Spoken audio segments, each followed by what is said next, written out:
Hello दोस्तों, thrill point में आपका स्वागत है। शिमला के शापित पहाड़, रियल घोस्ट स्टोरी। ये कहानी उन चार दोस्तों की है जिनके साथ कुछ ऐसी घटना घटी कि जिससे उनका पूरा जीवन ही बदल गया। आइए जानते हैं कि ऐसा क्या हुआ था। इससे पहले अगर आपको ये सच्ची कहानी पसंद आए तो वीडियो को लाइक करें और चैनल पर नए हैं तो सब्सक्राइब करें। चलिए कहानी शुरू करते हैं। मुंबई शहर की रहने वाली प्रिया शर्मा अपने दोस्तों के साथ रवि, साहिल और विजय के साथ शिमला जाने का प्लान बनाया। वो सब शिमला जाने के लिए बस में बैठ गए। कुछ ही देर में प्रिया सो गई। अचानक प्रिया की नींद खुल गई तो उसने देखा कि बस में कोई नहीं था। बस का ड्राइवर भी नहीं था। बस अपने आप ही चल रही थी। उनके सारे दोस्त भी बस में नहीं थे। ये सब देखकर डर के मारे प्रिया जोर जोर से चिल्लाने लगी। अचानक उसे लगा कि कोई उसके पीछे खड़ा है। जब उसने पीछे मुड़कर देखा तो वहां एक स्त्री बैठी हुई थी। उस स्त्री का चेहरा जला हुआ था। ऐसा लग रहा था कि किसी ने उसके चेहरे पर एसिड फेंका हो। ऐसा भयंकर चेहरा देखकर प्रिया ने चिल्लाना शुरू कर दिया, बचाओ बचाओ बचाओ। और अचानक प्रिया की नींद खुल गई। वो एकदम डरी हुई थी और पसीने से पूरी भीग गई थी। पास में बैठे हुए विजय ने पानी की बोतल दी और बोला, शायद तुमने कोई सपना देखा है। थोड़ी ही देर में सब शिमला पहुंच गए और एक होटल पर रात बिताने के लिए रुके। दूसरे दिन वो सब साथ में मिलकर होटल के पास वाले पहाड़ पे घूमने जाने का इरादा किया। करीबन आधे घंटे में वो सब पहाड़ की सबसे ऊंचे शिखर पर पहुंच गए। वहीं से नीचे देखने पर घने लीलेछम पेड़ पौधे काफी सुंदर दिख रहे थे। अचानक साहिल चौंक गया और बोला, नीचे देखो, कोई खड़ा है, लगता है कोई स्त्री है। विजय और रवि भी देखने लगे लेकिन उन्हें कोई दिख नहीं रहा था। तो बोले, तू पागल हो गया क्या? इस घने जंगल में कोई स्त्री कैसे आ सकती है? तुम्हें शायद कोई भ्रम हुआ होगा। इसके बाद वह सब खुली जगह पर चले गए। रात होने वाली थी, इसलिए उन सबने पहाड़ पर ही रुकने का निर्णय किया। इसलिए उन सबने वहां पर ही तंबू लगाया और खाना पीने की सामान बाहर निकाला। प्रिया की बैग तंबू के बाहर थी, इसलिए वह लेने के लिए बाहर गई तो वहां पर उसे किसी की आवाज सुनाई दी।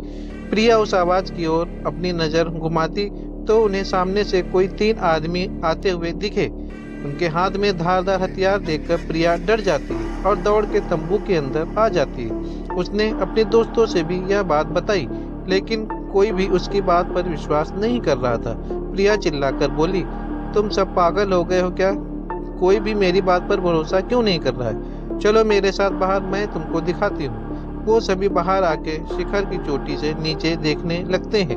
उतने में ही उन सभी को लगता है कि कोई तीन लोग उनकी ओर बढ़ रहे हैं। यह सब देखकर वो सभी डर जाते हैं और तुरंत ही अपना सामान समेटने लगते हैं और बड़े से पत्थर के पीछे जाके छुप जाते हैं। थोड़ी देर में वो सब ऊपर आ जाते हैं। प्रिया देख रही है कि उनके हाथ, पैर और सिर आम आदमी जैसे बिल्कुल नहीं थे। वो सब एक जगह पे बैठ जाते हैं और कुछ तांत्रिक विद्या शुरू कर देते हैं।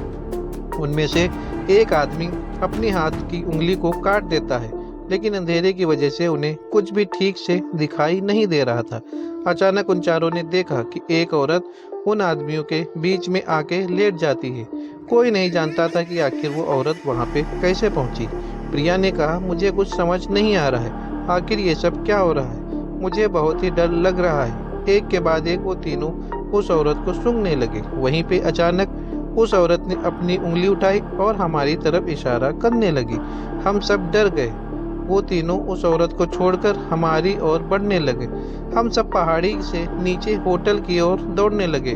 हमारी आवाज़ सुनकर वो तीनों हमारी ओर और तेजी से दौड़ने लगे। प्रिया और साहिल सबसे आगे थे और विजय, रवि उनके पीछे दौड़ रहे थे। प्रिया और साहिल होटल तक पहुंच गए लेकिन रवि और विजय का कोई पता नहीं चल रहा था। हमने होटल वालों से उनके बारे में सभी बातें बताई तो उन लोगों ने कहा कि उस पहाड़ पे कोई नहीं जाता, वो पहाड़ श्रापित है। जो भी वहां जाता है वो कभी वापस नहीं आता। आपकी किस्मत अच्छी थी कि आप अभी जिंदा हो, लेकिन हमारे दोस्त और विजय कभी भी वापस लौट के नहीं आए।